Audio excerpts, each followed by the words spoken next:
Networking is very selfish in nature. I'm trying to figure out who can help me get here. I want to be a learner, not a networker. Take my daughter, Josie. She's 13. And let's say Josie wants to get into your space one day. I'm calling you. And I want Josie to spend an hour at lunch if you'll do lunch with her. And you're going to hopefully say, of course. And I'm going to tell Josie, well, I want you to sit with her and be a student. So she's going to have a posture of humility, grateful to be with you. Thank you so much for doing this. She's going to be humble in that she's asking you questions to learn. She's looking for knowledge and wisdom, two different things. Knowledge is I'm looking for some facts. And then wisdom, I got some thoughts here. I want your take. You're going to be so blown away by a young girl who seeks you out that way that she's not even going to have to ask you for connections because you're probably going to go, hey, there's a couple other friends of mine that I'm going to connect you with and I think you'd be good. You know what I mean? She doesn't have to sit there and go, can I get a job? It doesn't have to be that gross. It just needs to be, I want to learn from you. Who else would be good for me to learn from? And most likely you're going to be willing to help her. We have Ken Coleman on the podcast today. He is a best-selling author. He's a syndicated radio host. You are a career coach. Yes. Even though I know you don't love the term career coach, you are America's number one career coach. So they say. Yeah. Is that true? How do you even measure that? I don't know. I don't know. It's the brilliant publicists come up with these things and, people have you on and say it. So you have to kind of own it. Yeah. And you just smile and say, yes, I am. You roll with it. Right. Yeah. And of course, you're the author of the new book, of course, From Paycheck to Purpose, which I was telling you before we even started, I really, really enjoyed reading it. There's a lot of practical and tactical information that people can really use with it. So, well, thank you for coming on. I'm thrilled to be here. Well, you do really good work and this is going to be fun. Love your audience. I love what you do. We certainly have a lot of synergy in why we get up and attack the day the way we do it. So this is a great privilege. Thank you. Well, thank you. Why don't we start with the beginning? So how did you become known as America's career coach? How did you become that guy? Well, it's funny. You become something by overcoming something else. Isn't that true? I mean, true. No matter what it is, any walk of life. And the real answer to that question is that I was a kid who was always ambitious, very focused on the future, just wired that way. I think, it's this beautiful world we live in. We have all different types of people, and yet there's so many similarities. And I know that everybody watching and listening right now, you kind of know that person. Maybe they're that person who just always had an eye to the future, maybe more so than your friends or your siblings. And I was that kid. And I remember at the age of 16 being very clear, thinking I was very clear on what I wanted to do with my life. And I wanted to go into politics for the purpose of serving people. I come from a world where loving on people was very evident in my house, caring for others, giving your life to others and serving. And I was fascinated with politics at the time. And so I thought, okay, this is it. This is the path. And so I got very serious about that path, chose the college, got into the major, the whole 9 yards, left college early, left one semester in my sophomore year to work on a congressional race. And it was like the battle and it was amazing and I loved it. And I was like, this is it. And ended up dropping out of college to pursue it full time to work on a U.S. Senate race. By the age of 22, I'm working for the governor of Virginia. And right. And it's like, I'm doing it. And yet I realized in that moment, the difference between campaigns and working in elected office, the pace. It's very different. Right. And so I'm not going to get into all that other than to say the bureaucracy sucks. Campaigning for ideals, whether it's a marketing campaign, politics, whatever.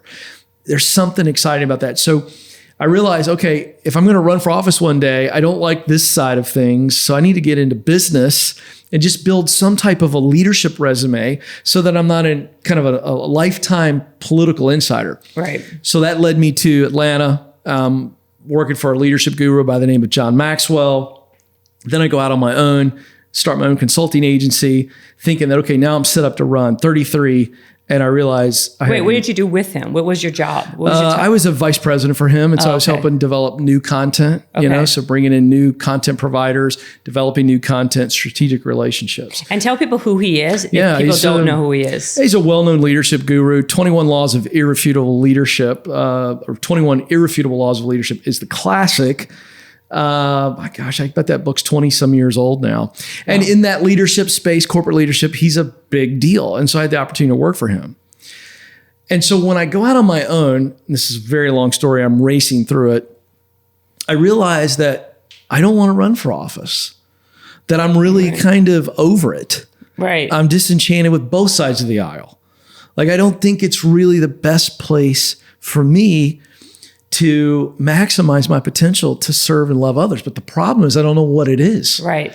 So that's a very disheartening, disillusioning time in your life. And I think a lot of people go through that, right? A lot of people. I think that becomes the big question. Like, people don't know how to maximize their potential. Yeah. They don't know what they want to do. They may have a general idea, but they don't know how to really kind of pursue it. That's it. Right? Yeah. So then how did you figure out yours? And then what do you tell people when because that's, I'm sure, a really popular question. Yeah, it's really the heart of my methodology. So I'm in this place. I've got 3 little kids under the age of 3. I'm on my own and I'm miserable. I don't even want to work for myself. Right. Like, I don't even want to, that's bad. Yeah. And so I began to connect with some life coaches that I had relationships with.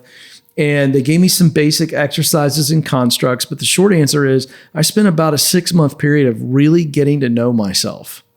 Really diving in, looking at my backstory. I've got 33 years of history to look into and go, okay, what is it that is unique to me and unique to my story? In other words, experience, to get some patterns to kind of go, okay, are there some threads or patterns? And long story short, got to a place where I realized that just because I'd been disenchanted with politics, didn't mean that I wasn't headed the right direction this whole time. See, herein lies one of the big myths that I'd love to bust for people, that there's only one dream job. That's a total myth. There are numerous, maybe innumerable amount of dream jobs. That's an interesting thing to say. Yeah. If you classify it with this, if you're using what you do best, that's your talent. To do work you love, that's passion. To produce results that matter to you, that's mission. So you're on purpose if you use what you do best to do work you love, to produce results that matter. So therein lies the freedom to be able to say and to be able to find multiple dream jobs. See, the dream job, people say, how do you define the dream job? And it's a hard thing for people to answer.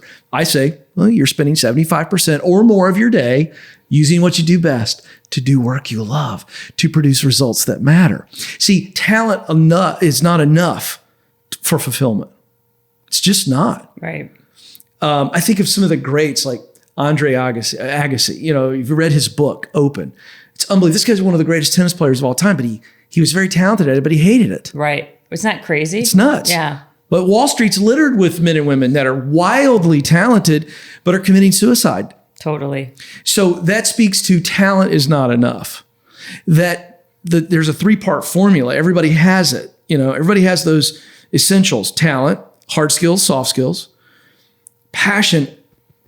Your heart races. You long to do this work. And then when you get in the middle of this work, time stops. Right. Famed psychologist Mihai Csikszentmihalyi has a TED Talk on this called Flow. And he considers this the same as ecstasy. Ecstasy for people is sexual in nature or romantic in nature, but it's not. It's actually a state, a mental state that is brought on. And so he called it flow. And so I would submit to you that when you use what you do best to do work you love, to produce results that matter, even in the hard days, the long days, the days of tremendous failure and rejection, you don't burn out. You can't burn out. Well, then I agree. I like that you say that. I like that you say there's more than one dream job. It's like, absolutely. Just how, I think there's more than one soulmate for people. I agree. I don't think there's love is a choice. 100%. And I think that depending also where you are in your life or what you choose to focus on and there's a lot of different things. But okay, so let's say that. So like, I agree. And I also agree about this whole talent thing. However, what's the problem is, or I would say the issue would be, okay, so you have talent. How do you match a purpose with a talent? What if your purpose is not the same as your talent? You know what I mean? Well, it's not. And it's not. And there's also an intersection. I think you even said this in your book, the intersection between, that you don't really want to be doing something and what to do. What's that thing that you say? I think you said like not knowing what to do and not being happy. Yeah. Right? Well, yeah. So the reality is that we all have purpose in 2 major areas: relationship purpose, right, and professional purpose. So when you begin to go, wait a second, I am uniquely made. All right. So even the atheist, forget. Yeah. Let's just for a moment go, okay, do we all think we have talent? And the answer is yes. Everybody has some type of talent. You just do. Right. Now you shape that talent through practice and education into a sharpened skill. All right. So talent is just, think of talent as a premium tool, right? I'm not a very handy person. I'm a disaster, honestly. But I love yard work. And all my yard work, it's very therapeutic for me, but I use power tools. Power blower. I don't want to use a rake. Right. I want to use a blower, right? Yeah. I don't want to do these things. I want that's really fun, right? So you think of talent as it allows me to be efficient and excellent. I'm still doing the same work, but instead of this, that's efficiency and excellence. Yeah. So we got to look at it talent is just a tool. And so therein goes the formula. Okay, now talent allows me to do certain type of work. Is there work that I love? The answer is unequivocally yes. But then the last piece is that mission piece. But see, talent plus passion plus mission, when they're in alignment, that is purpose. Because now you go, because purpose answers the question, why? Right.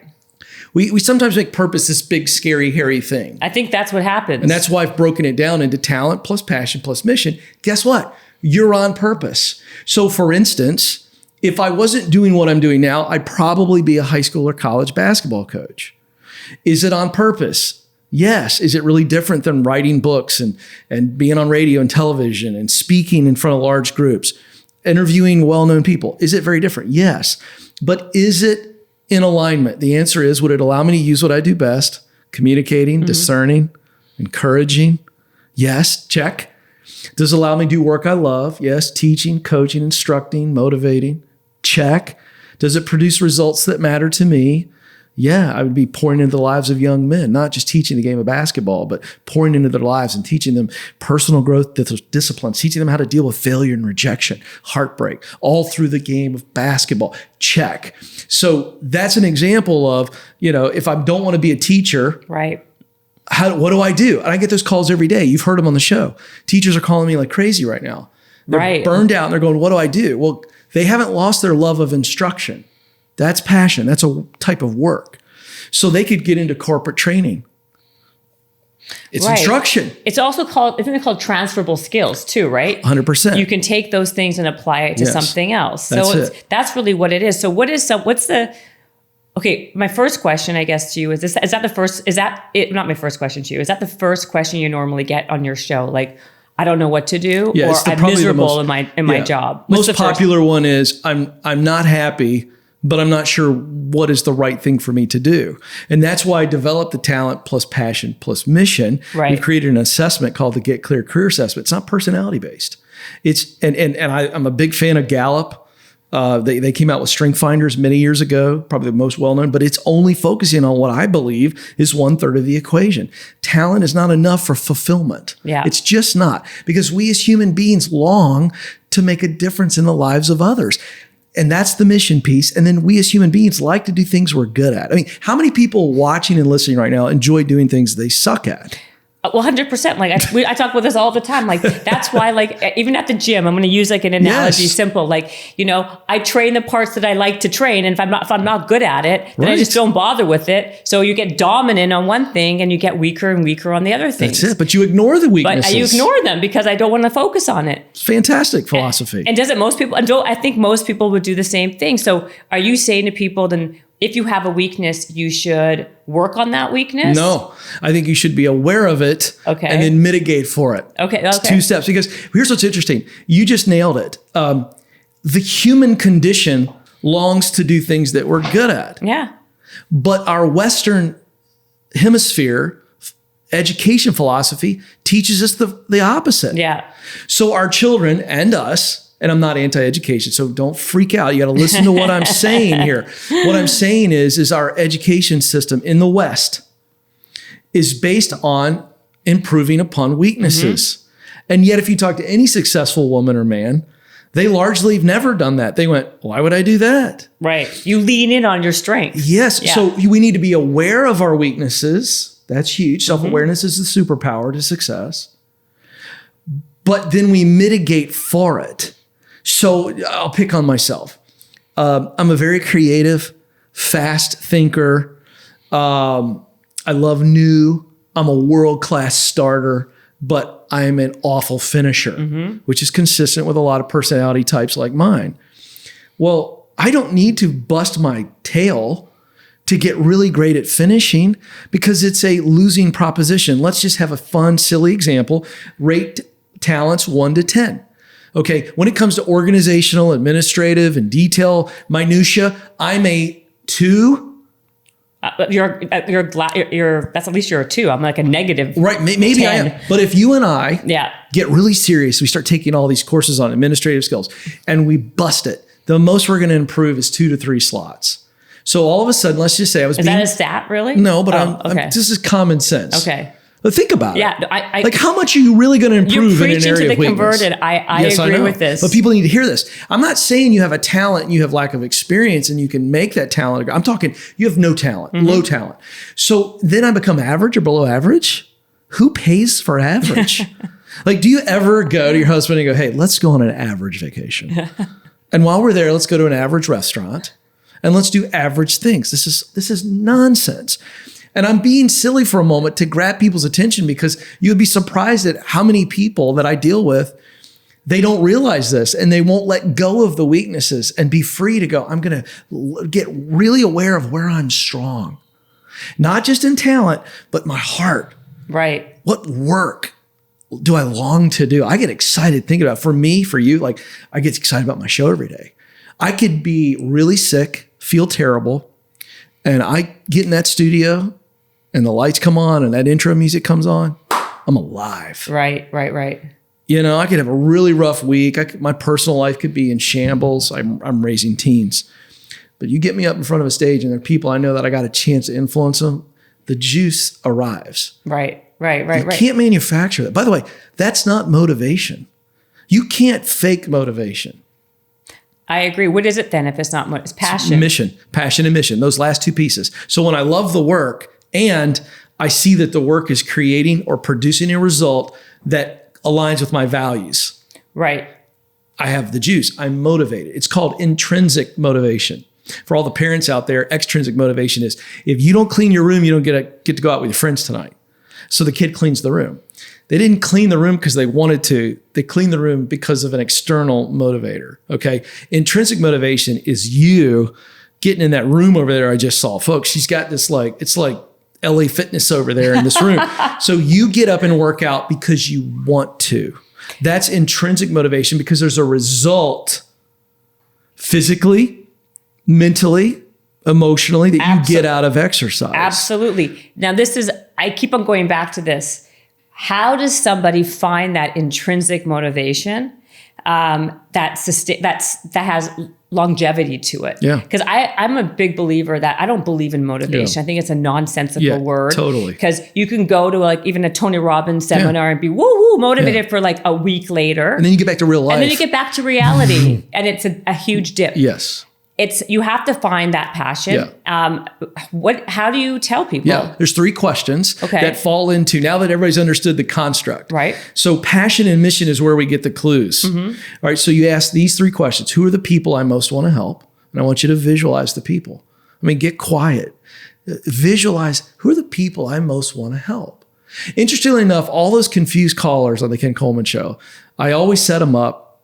I always go, oh, I think you do know. Oh no, I can't. I really don't know. I need your help. I go, okay, give me an idea. Give me an idea that you've had recently. And they'll always say, I just want to help people. And I just laugh and say, well, welcome to the human race. So I get into who are the people you want to help. Now we begin to turn their brain off, that amygdala that's kind of freaking out, fight or flight, and they're in a panic mode trying to figure out what they want to do. And we engage the heart. So I want to turn the brain off and get into the heart. And the heart answers the question, these 3 questions. Who are the people I most want to help? Visualize them. Second question goes deeper. What is the problem they have or the desire they have? Problem or desire? It's one of the 2. There are no other options. Third question, what are the solutions, or maybe it's a singular solution, to that problem or desire that you want to provide? So I'll repeat it again because now we begin to get, this is where the ideas come from. People I want to help, problem or desire they have, solution that you want to provide. I remember getting a phone call from a lady on the show about a year ago. I write about it in the book. And she was very, very successful in sales, I believe. And she's killing it. But she's just like, I have no fulfillment, Ken. But I just have no ideas. Help me. So we started walking through this whole thing. She couldn't get it. And I finally said, people you want to help? And she went, well, I want to help women who are overweight and physically unhealthy. And I said, why? And she immediately, I could hear her voice change. She went, well, I recently lost 80 pounds. And it changed my life. Like every facet of my life changed. And I said, so you want to help other women make that change or avoid what you went through? She said, yes, that's it. You just nailed it. I said, I didn't nail it. You're the one that filled in the blank. I walked her through people she wants to help. These were women. But why? Because she's a woman. She walked through tremendous transformation and a lot of pain in that transformation. Mm-hmm. And so out of pain comes tremendous passion many times. It's a tremendous clue to maybe the kind of work we want to do. So when we began to look at that, so what did she do? So we walked her through it. I said, okay, so what are the solutions? She goes, nutrition and exercise. I said, great. Does your heart lean more towards nutrition or exercise or both? She was like, well, kind of both, but I think it's more the exercise piece and nutrition's kind of and I was like, great. So what are 3 or 4 jobs? And she just, and so now she's like, bing, walking around with tremendous clarity. Right. Now watch the transformation that happens. When a person gets clear, Jennifer, they get confident. And when a person is confident, they will have the courage in the moments of life to step out or stay on the path. So the reason I teach that talent, passion, mission and ask questions like, who are the people I want to help? Problem I want to solve? Problem they have that I want to solve? Solution. There are business ideas there. There are job and career paths in those 3 simple questions. And on the other side of that is clarity. And clarity always leads to confidence, and confidence leads to courage. But absence of clarity, you will never have the confidence to get off the bleachers of life and get in the game. I love that. So the first step to kind of figuring out what you want to, or for people to figure out what their best job is or what their best direction in life is to get clarity first. That's the superpower. Absolutely. What am I good at? What do I love to do? What results do I want to produce? And that, I love what you said, clarity leads to confidence and confidence leads to courage. That's a really, you should make like a bumper sticker that says that. Well, we write about it in the book, and I'll just drive this home for folks. All of us have read or seen a story of a real life person doing something heroic to save the life of another. Mm-hmm. And if I want the audience just kind of walk through this with me very quickly. I want you to remember back on the story. At some point they were interviewed and the question was, what made you decide to put your own life at risk in this moment?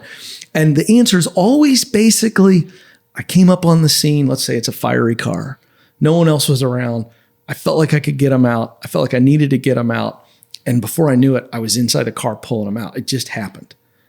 It sounds about right.